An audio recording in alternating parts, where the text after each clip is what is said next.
Okay, this is lecture 19. I think the task today will be to complete what's in the book in section 2.6. It's really getting right on into the kind of the heart of what at least the initial part of calculus is about, with the slopes of tangent lines and instantaneous rates of change. Real important stuff. If we have time near the end of class, I'd like for us to kind of go back and pick up homework questions that you might have. So let's approach it that way. Let's start with the first look that we have at the slope of a tangent line to a curve. So we're continuing section 2.6 today, and we have that the slope of the tangent line, it's just referred to as slope in your book, it is kind of the slope of a curve, is the limit of f of x minus f of a all over x minus a. And I hope, and I'm kind of glad really the authors started with this definition, because doesn't that look a whole lot like a slope, right? Difference of y values over difference of x values. And we want, this is 2 points, what we want to happen is for the 2 points to basically become the same point. So the picture that went along with that, because I'm going to have a new picture, but it's going to look a whole lot like the old picture, is that if this is the point a f of a, and this is some other point x comma f of x, basically we're finding the slope of the curve by finding, first of all, the slope of the secant line that goes through. Here's the slope of the secant right here. I'll frame that out. That's the slope of the secant line that goes through the 2 points, and then if we want that to be tangent, we'll take the limit as x approaches a.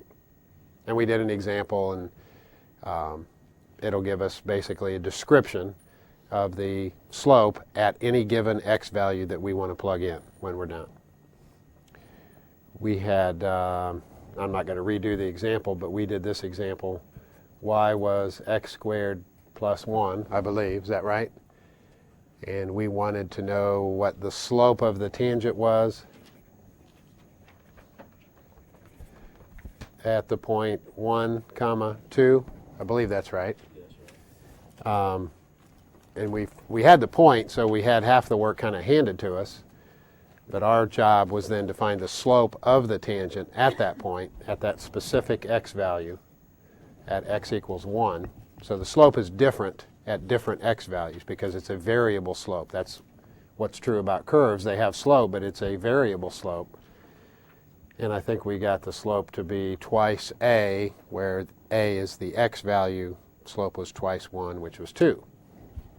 So that's our first look at the slope of the tangent line. So that is the first definition on this sheet. So slope, as they stated in the book, I'm going to refer to it most of the time as slope of the tangent line because that's what it is. Now let's take a look at this definition or description. Now it looks different, and the denominator clearly looks different because the old denominator was x minus a, and this denominator is h. So it looks like it's a single term in the denominator, but actually they're very, very closely related.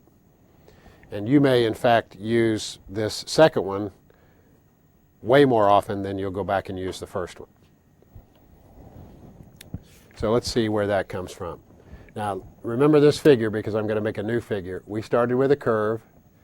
I picked out 2 points on the curve, and I drew in the secant line, and then I figured out, so I didn't, somebody a whole lot smarter than I am, figured out a way to take this secant line, and if we let x get closer and closer and closer to a, then those 2 points get closer and closer together, so for all practical purposes we have a tangent line.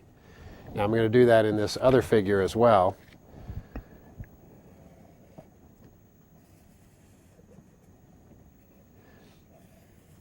So let's let the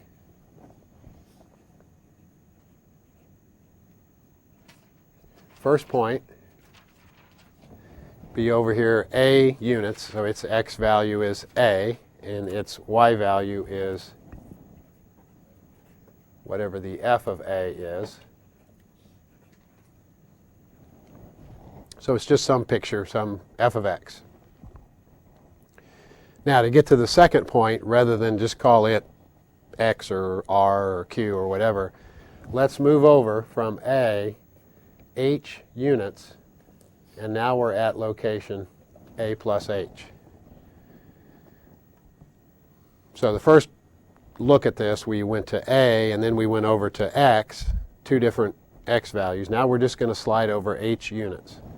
So what are the coordinates of this point? Well, the x value is A plus h, and its corresponding y value is the f of A plus h. Does that look familiar?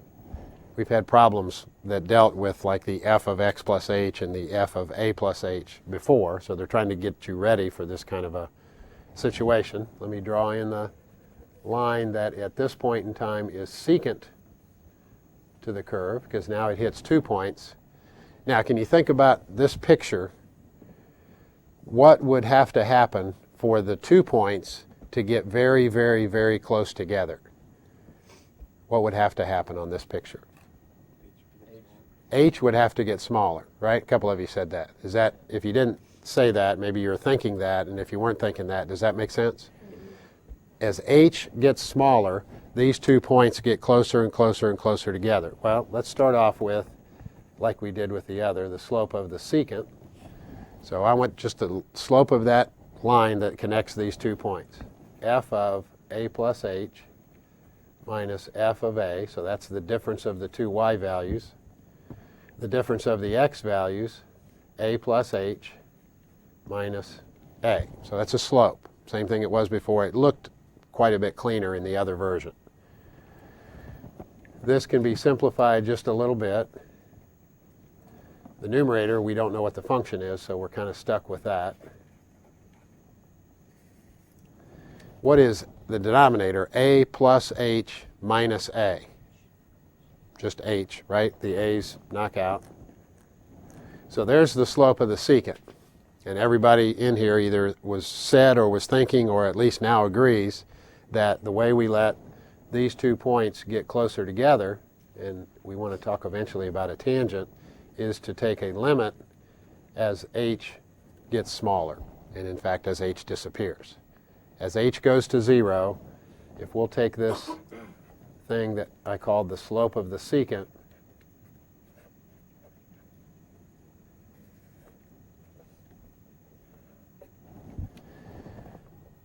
then that will be another way, and in fact we'll probably use this way a little bit more often than the first way to find the slope of the tangent to the curve.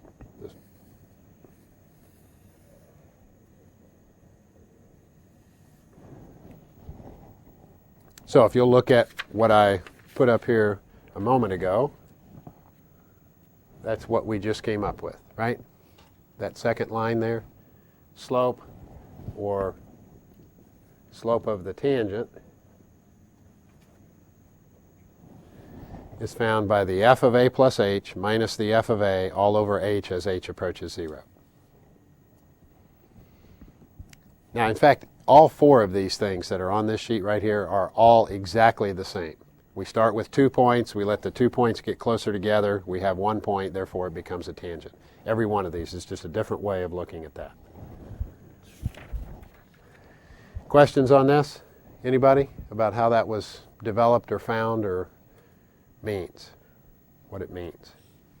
Let's see what an example looks like. I'll try and as I go through the examples to get different types of functions. Yesterday we did a polynomial, y equals x squared plus 1. That was because it's simple, a good one to start with. Now let's take something that's not a polynomial. So y is 5 over x, and we want the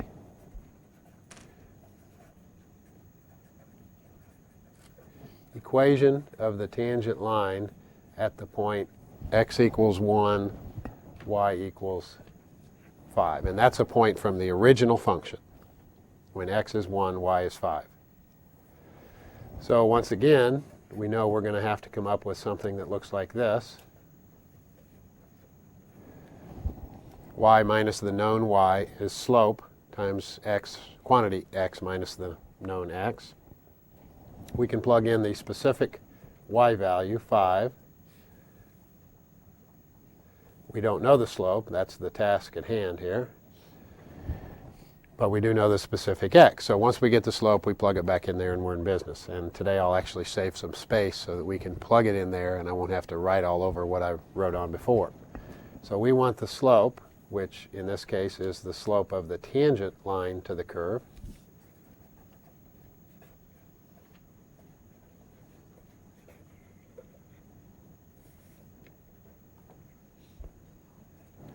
So this is really finding a derivative. I think I mentioned that term last time we were in here. A derivative is nothing more than the slope of the tangent. Finding a derivative by what's called the definition of derivative. We'll come back to that as we progress through this textbook. All right, let's see what we get.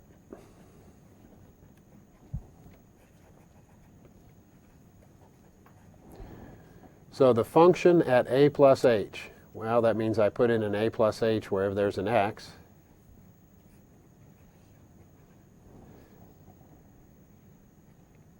So instead of 5 over x, it's 5 over a plus h. From that, we want to subtract the function at a, which instead of 5 over x is 5 over a. All of that gets divided by h. And we want the limit then eventually, the last thing we do is let h approach 0. Or maybe we could do it now, I don't know. What would happen now if we put 0 in for h? Is that permissible? What's the issue there? 0 over 0. Okay, so if we could do it now, we would do it and save ourselves a lot of work, but unfortunately we don't get anywhere with that.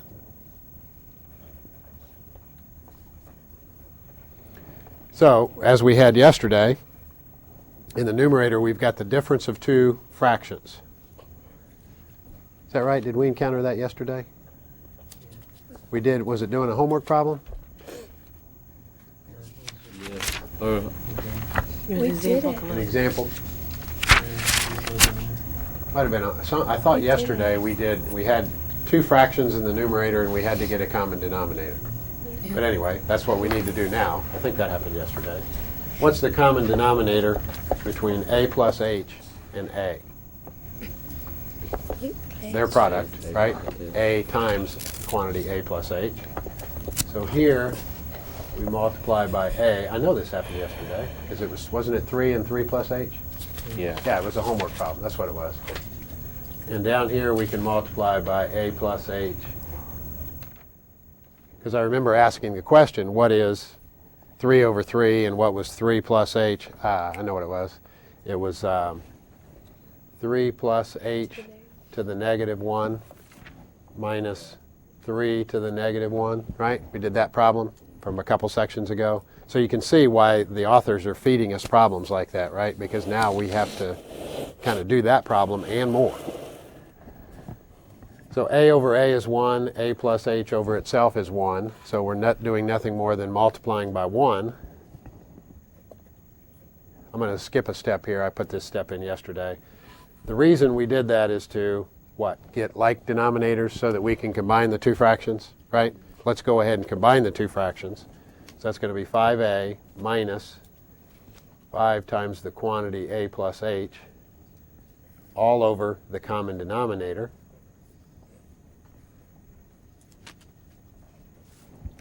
So that's the numerator. Everybody okay with that?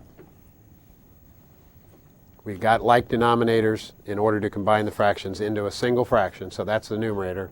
Now what am I supposed to do with the numerator? Over h. How can I accomplish that same thing? Times 1 over h.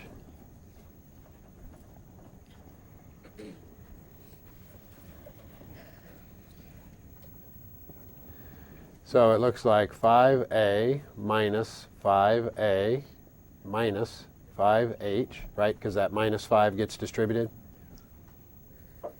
over a plus h times a, and then I'll just go ahead and multiply that denominator by h as well. Can we put in h equals 0 yet? Still can't. But if we can do a little bit of algebra,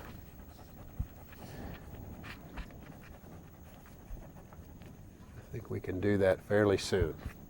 5a minus itself, they're gone, so minus 5h.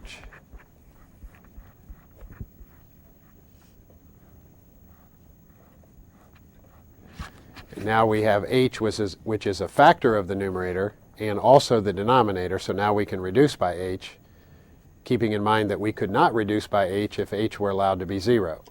H is not 0, h is approaching 0. I know you probably get tired of hearing me say that, but there's a little qualifier there that we can't let h be 0. It's not. It's approaching 0. As you do more of these, you can consolidate some of the steps that I'm doing. I'm trying to show most of the steps.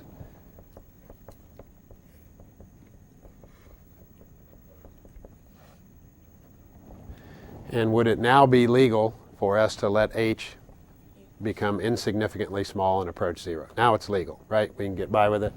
So this h right here, we'll basically let it disappear. So the denominator, instead of being a plus h times a, becomes a times a, which is a squared. So that's this kind of, I mean, we did a lot of algebra and stuff here. Let's remember what this was. It was the slope of the tangent. So the slope of the tangent is negative 5 over the a value squared. Well, what's the a value? The a value is the x value, right? That was our starting x value. So we want a to be what? 1, right? Because we were at the point 1 comma 5. So the a value is 1. So the slope of the tangent at 1 comma 5 is negative 5 over the x value squared, which is negative 5. Everybody all right with that? If not, it's Friday, just let it go, right? So the slope is negative 5. So we'll come back here where I left a little space.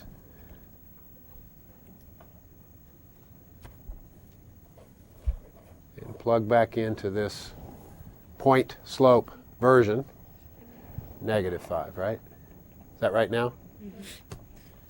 So, and you can, if you get to this point in the problem, I know you know what you're doing. You can leave it as far as I'm concerned. That's the equation of the tangent line at the point 1 comma 5.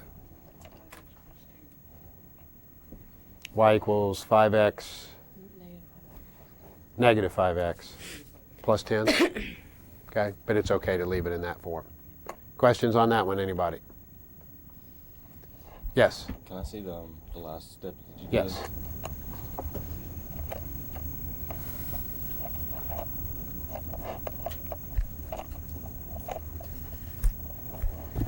So until we can reduce, in this form, when it's divided by h, until you can divide both numerator and denominator by h, you're stuck with 0 over 0.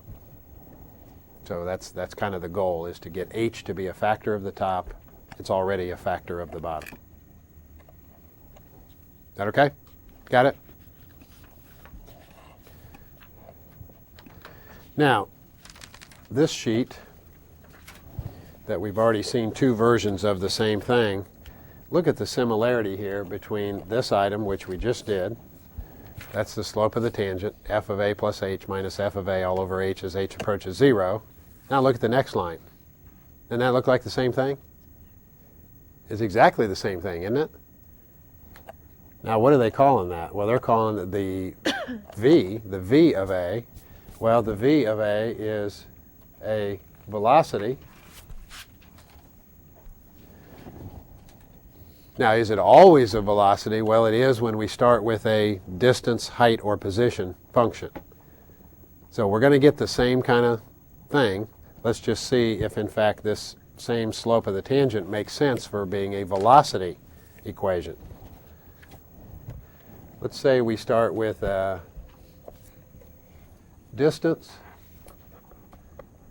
height, or position type function. Where, and I'll just hypothetically say, let's say that the s of t is in feet,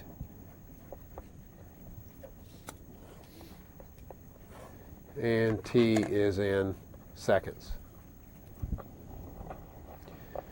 And I'll give you an example. We're going to drop a object off of a 1,000-foot building. We're not going to project it up into the air. We're just going to drop it. And then the only thing affecting it will be gravity. And then we'll try to figure out its position or its height or its distance above the ground. It's really all three based on the clock starting to tick, seconds that are passing on the clock. So S of t is in feet and t is in seconds. Well, what if we took two y values here, or two second elements there? The points are in this form. So let's say we picked some initial value, and I'll just go ahead and leave it t. And then we slid over from our initial t value, we slid over h units. That sounds familiar, I hope. And then its corresponding y value would be the s of t plus h. So we've got those 2 points. The slope of the secant, and if this is getting redundant, that's kind of the purpose, is the redundancy here, would be the difference of the y values. What are the y values or second elements here? What's the unit? They're s of t. And what are the units? Feet. It's a height or a distance or a position, so it's in feet. One height minus another height, so it's something feet minus something feet. And then we've got the difference of the first elements, t plus h minus t. What would the difference of the t elements be? Seconds. I don't know what that's looking like to you, but I know what it's looking like to me. Feet divided by seconds, feet per second. What's that sound like? That's a velocity. Now, this isn't an instantaneous velocity. This is an average velocity, right? Because we've still got 2 points.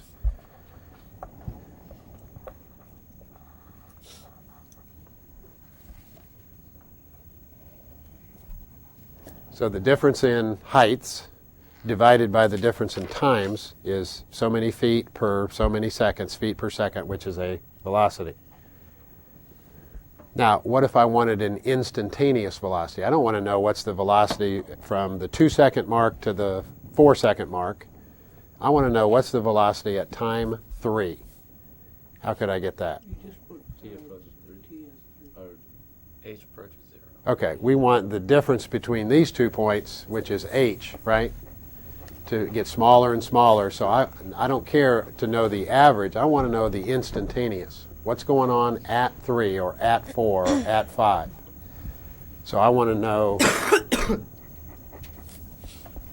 the instantaneous rate of change, or the instantaneous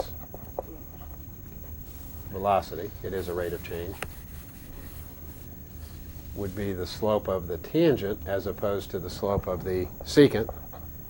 Now this looks slightly different because I used an s function as opposed to a f function, but it ought to be the limit, the s of t plus h minus the s of t. Okay, let's simplify the denominator up here. What's t plus h minus t? That's just h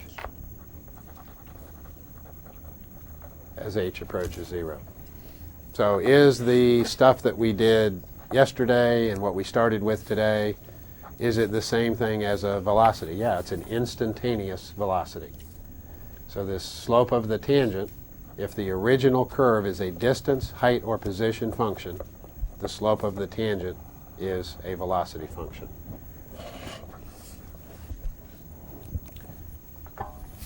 So if we start with a distance, height, or position function, and we take the slope of the tangent, we will get a velocity function. Is that okay? Does that make sense? Let me ask you this question. This is jumping the gun here. It's probably, and if you don't know it, that's fine. It's way ahead. But suppose I took the slope of the tangent of this new function. I get this new function, this new velocity function. What do you think would be the instantaneous, think about what I'm saying right now, the instantaneous rate of change of velocity with respect to time? If you're driving down the road and you decide you need to change your velocity with respect to time, what do you press on? The accelerator, right? So if we have a velocity equation and we want to know the slope of the tangent line on the velocity equation, that would be acceleration. So very nicely, we've got this sequence of slopes that are related to one another if, in fact, we start with a distance, height, or position function. Now, we're not actually ready for that yet, but I thought I'd throw it in because it is also an instantaneous rate of change. So we can go from a distance to a velocity to an acceleration by doing this iterative process twice in succession. But this you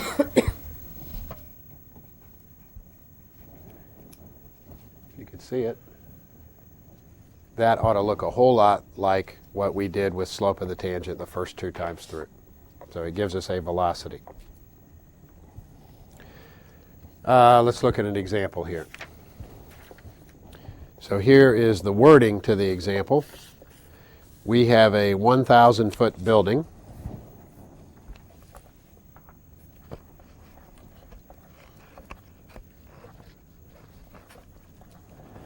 And we are going to take an object that's initially 1,000 feet off the ground, and we're just going to drop it. We're going to release it. So we're not going to project it up with some initial velocity. We're just going to drop it. So its position, or height,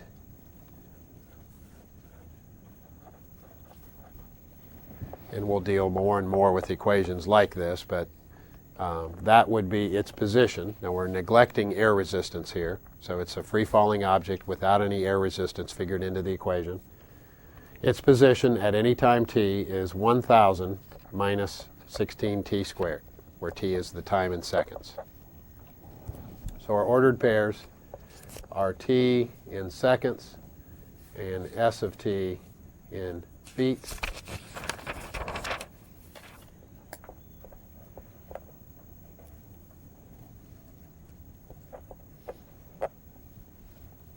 So suppose we wanted to know its position or location or height or distance above the ground. It's all of those.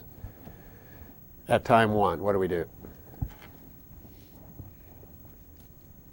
Plug 1 into the distance, height, or position function.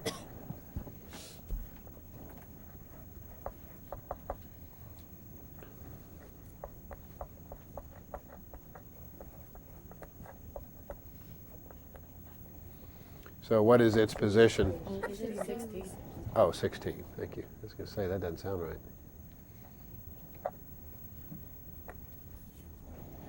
Just checking, see if you're with me today. You know better than that. 984?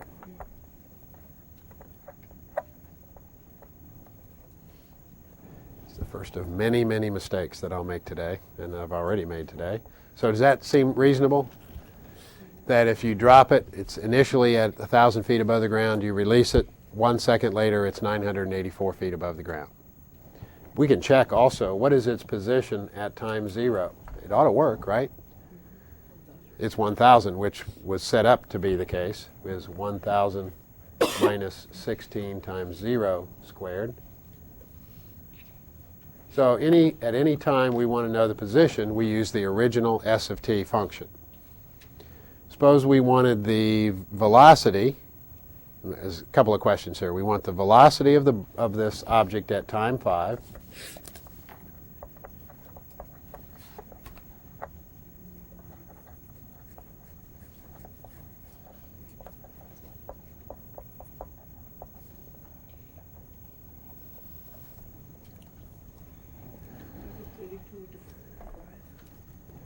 And, well, let's answer this one, and I've got another one. Umar, what'd you say? I said you're going to take the derivative of s of t, and that will be negative 32t, and you plug in 5 for that.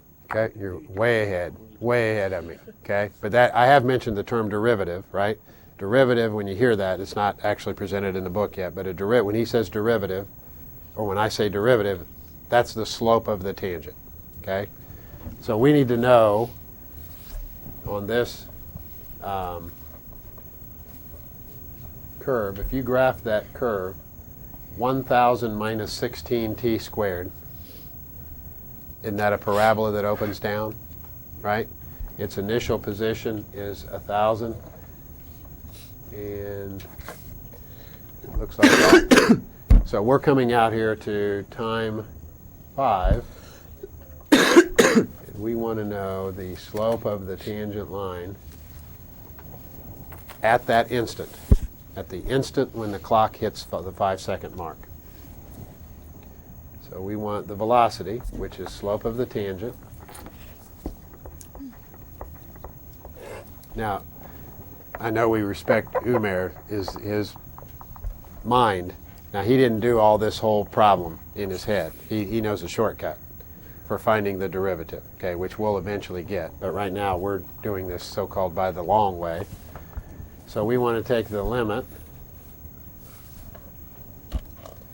of the s of t plus h minus the s of t all over h as h approaches 0.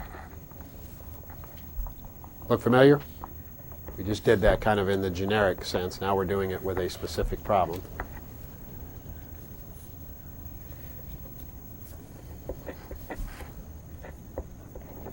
So the s of t plus h means I'm going to put in t plus h everywhere there's a t.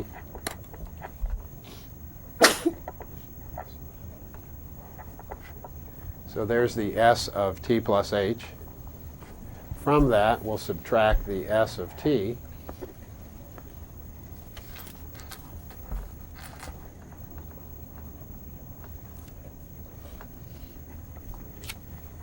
All of that gets divided by h as h approaches 0.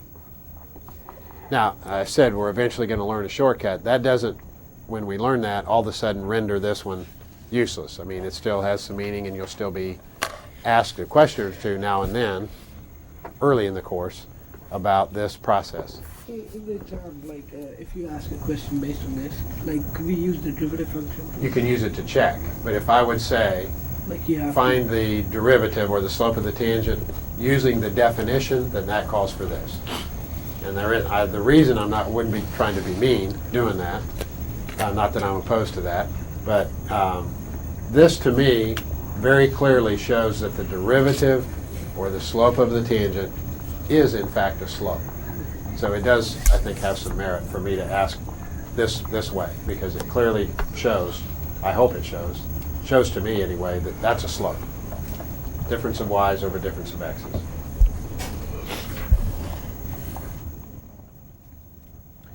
Okay, let's continue here to get the instantaneous velocity. So we've got 1,000. We got a square. Let's go ahead and do that. Square t plus h.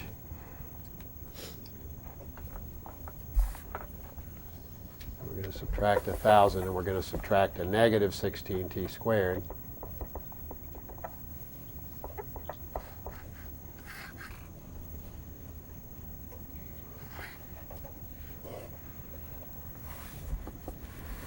Everybody okay with what I wrote down as far as the algebra?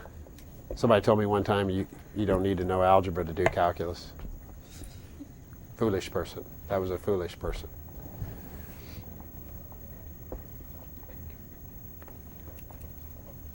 So I'll distribute this minus 16.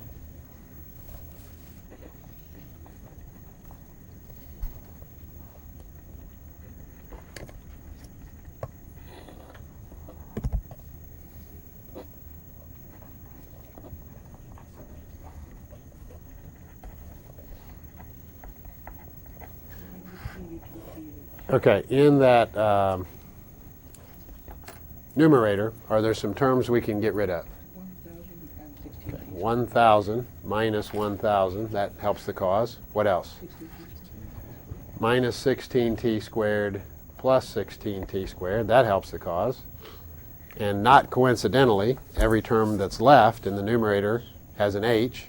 That helps because we know we've got to divide numerator and denominator by h. So out of the remaining terms that are left in the numerator, let's factor out an h. Negative 32t minus 16h, is that right? And as long as h is not 0, we're okay to reduce h over h.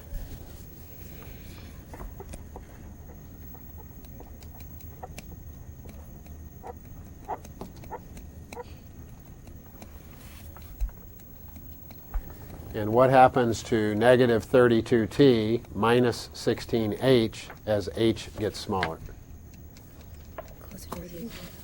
Okay, the h term disappears, right? So we're left with whatever doesn't have an h in it. So this term, the whole term gets smaller, approaches 0. So the velocity function, we started with the distance or height or position function. Now we took the slope of the tangent line to that curve. We have a new function called a velocity function. It's also variable. So does it make sense that the velocity will vary based on time? When I release it initially, does it have a very large velocity? No, it just left my hand. It's just kind of getting started.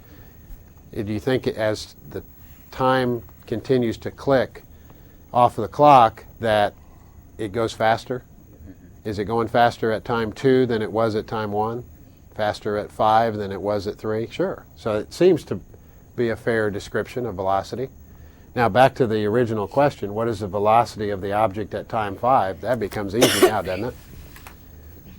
Plug it in. We have a velocity equation. So we want to know the velocity at time 5. Negative 160.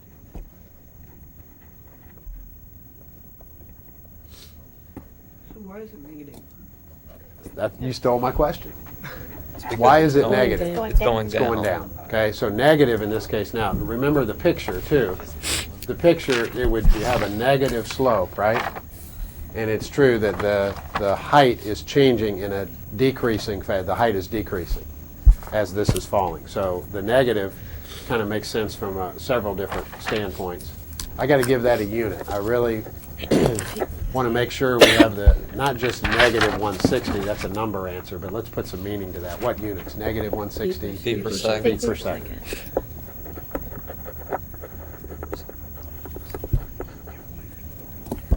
Everybody comfortable with that? Velocity at time 5.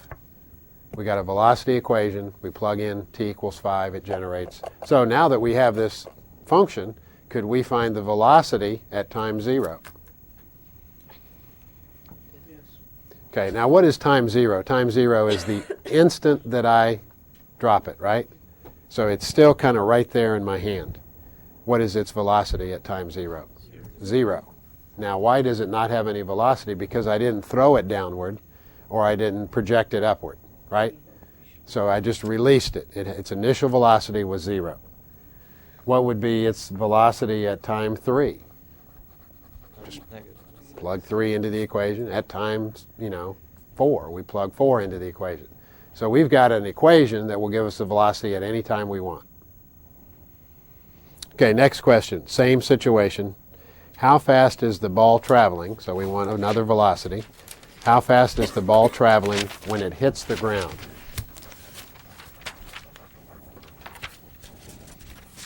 So here, let me put the important stuff up here. Here's the initial.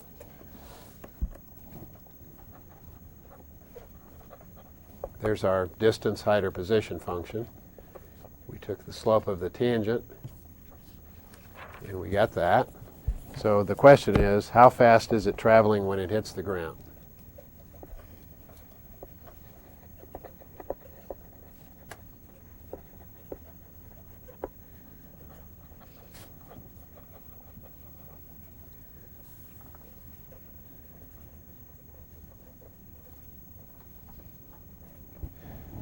So I'm not handing you a time, am I?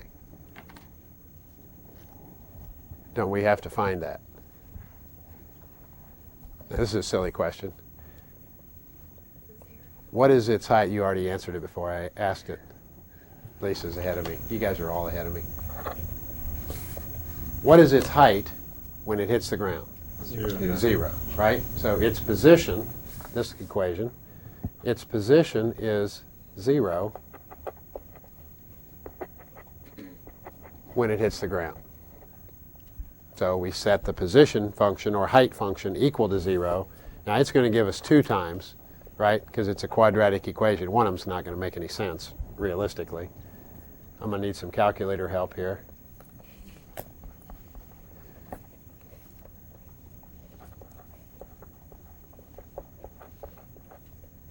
So t squared is 1,000 divided by 16. And then we're eventually going to have to take the square root, right? Somebody tell me what 1,000 divided by 16 is approximately. 125 over 2. About 62 and a half. What is it? 62 and a half. 62 and a half. So t, actually I'm going to put this down right now, but that's kind of ridiculous. Yeah, I mean, negative time. Negative time unless you have your flux capacitor. Is that what it is? Yeah. Unless you have your flux capacitor handy, I don't think you're going to be able to go backward in time.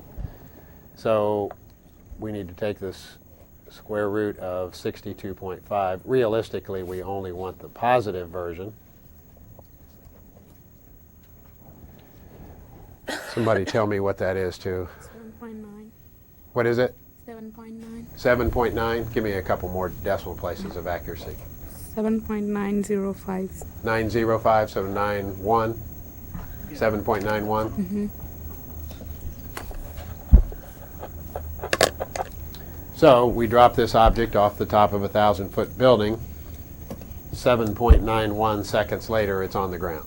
Okay. Now, does it make sense? Could we find the velocity at the 9-second mark? I don't think so. It's on the ground, right? So really, the only realistic domain here for t is from time 0 to time 7.91.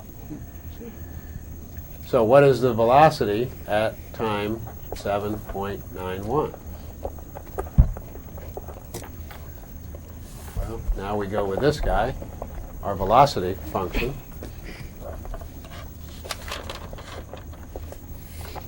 So now you say, is that the instant that it hits the ground? It's kind of like right as it's making contact. How fast is it going right as it's making contact? Umar. Sure, like we can find the time at like for 9 seconds. What's the velocity gonna be? Like if it rebounds. Oh, yes. Now I'm considering this thing object to just splat. Okay, it's not going to bounce and come back. That's an interesting math problem, and that in fact is a Calc 2 type problem. Yeah. Somebody help me here. What's negative 32 times 7.91? 252.98. What is it? 246.12. 0.12 That's all I got. feet per second. That's how fast it's going at the instant that it's making contact with the ground. Good to go. Okay, let's take a quick look at the fourth definition. Any questions on that one before that gets covered up? Does weight have to do anything with it? No? That's all at You know, the same time now- as a brick. That is, that's I guess just a physics type Yeah. principle that it doesn't, now, what does matter that this equation is neglecting is air resistance. Now, we all know that a feather would fall differently than a steel ball. Yeah. Okay, but we're neglecting that. We're just, In a vacuum. right.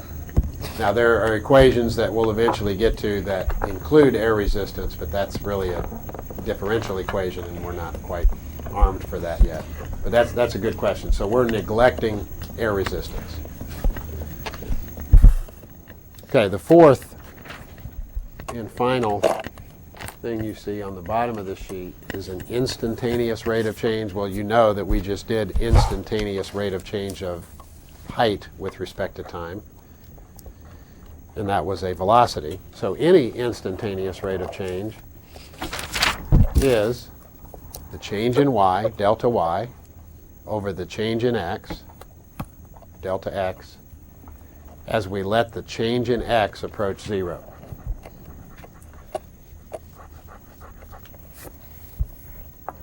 That's what's there. It's kind of small. Delta x is the change in x. And isn't that what we did in every other development? We let the 2 points get closer and closer together. How do you do that? You let the change in x get smaller. And that forces the 2 points to get closer and closer together. And that can give us any instantaneous rate of change. So if you have a population problem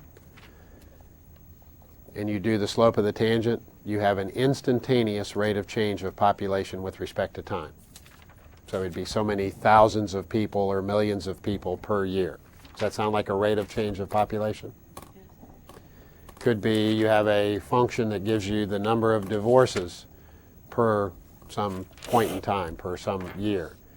And then you take the instantaneous rate of change of that equation and you have the number of divorces per year. So they are rates of change. They're just instantaneous rates of change. So that nice little prefix there on that word, it's at some instant. We're trying to freeze that particular instant and analyze what's going on there. So all this leads to the fact, in every one of these, we want the slope of the tangent line. What's going on at a specific instant. We don't have time to clean up any old homework problems. Let me tell you that the homeworks that have been collected, I'm hoping, will be returned to you on Monday in here. This one that I'm going to give you right now will be collected. Okay, and I'll try to give you warning on that when they are, in fact, going to be collected.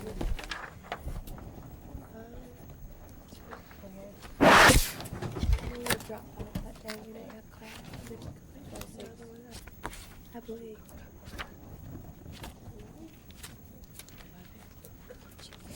I don't think it was on the day, sure.